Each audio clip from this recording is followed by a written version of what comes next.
अच्छा जी, आपको चलते चलते बता दें, मैं आपको बता रहा हूँ एक बहुत ही यार गलीस्तरीन फादर नहीं फाजर, जिसका नाम है जनाब सिल्वेस्टर जोसेफ, जिसको वो निरमा वॉशिंग पाउडर नहीं पुराना आपको याद होगा, जिसके केस में हाफजाबाद में इसको जूते छतरौल इसकी हुई थी और फिर इसको निकाल भी दिया गया था।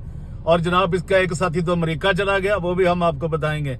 और अभी ये जो इस्लामाबाद में बैठ के वो जो अरशद जोसेफ है बिशप, यार आप जानते हैं, उसके साथ जो ये फिल्में देख रहा है ना सारी, वो सब हमारे पास रिकॉर्ड आ गया और हम आपको बताएंगे कि ये किस तरह के क्या धंधे कर रहे हैं चर्च के अंदर। यार इस्लामाबाद, रावलपिंडी सबसे सीरियस चर्च, वो जो फातिमा चर्च है यार, वहां का इसको हेड बनाया गया, इस बिशप ने बनाया। यार कोई खुदा का खौफ खाओ यार, तुम्हें शर्म नहीं आती ऐसे बंदों को जो ये धंधे करते हैं। अब पता ना आपको कौन कौन सी फिल्में आप बना रहे हो और क्या कर रहे हो, कैसे बनाए आपने पैसे ये सारे, और जो आपको जूते पड़े थे ना हाफजाबाद में, उससे बहुत ज्यादा आपको जूते पड़ने वाले हैं। ये बात अपने ज़हन में कर लें। Thank you.